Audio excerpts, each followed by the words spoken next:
We have been talking about the principle of contrast, so the arrangement of opposite art elements and effects. So, light and dark when we're talking about value, orange and blue if we talk about color, rough and smooth if we talk about texture, those kind of things. So, thinking about opposites. So, we discussed Caravaggio, Maria Martinez, Andy Warhol, Bernini were some of the artists that we talked about.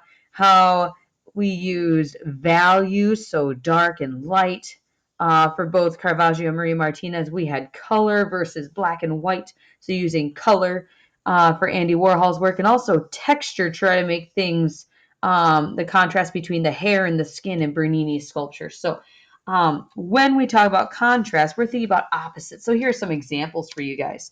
So we have in this image right here, we have a black and white photo. And with all black and white photos, we can see a lot of contrast, especially if there are a lot of dark darks and a lot of light lights. Okay, so contrast and value, light white versus dark black. Okay, and then we also have our contrast and texture. So this is a very good example. So we have our nice smooth skin and soft hair, but then we have this spiky, prickly shirt, I guess she's wearing. Okay, so a very interesting contrast in texture.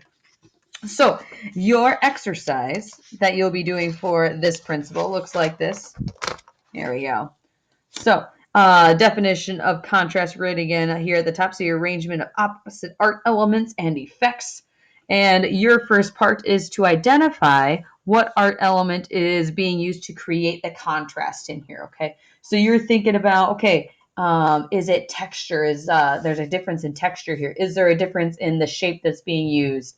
In the value, so light and dark? Is there a difference in form?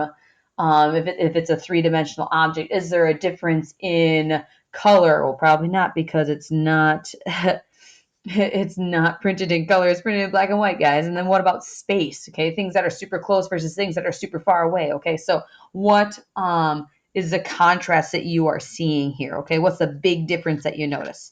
And then the bottom half, you have your opportunity to create contrast. So using line to create contrast. So one of the things that you might want to do is, like, you could divide your sections in half. So on one side you have this, one type of line. The other side you have a contrasting line. Okay, one type of shape, a contrasting shape. So having one versus the other kind of thing going on. So here are some of my examples that I have. Make sure you don't copy examples, otherwise it doesn't count, guys.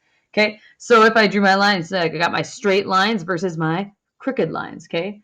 And then I have my nice swirly kind of shape here, nice organic shape, and then I got my nice geometric shape with sharp corners and lines. Then I got the sun, okay? But that's not a color, okay? Orange and yellow is a color. So orange, opposite of orange is blue, okay? So I gotta have like the moon going on. And then proportion, that's size. So I have something that's small versus something that's big, okay? So those are some examples. Make sure you come up with your own. And if you have any questions, be sure to let me know.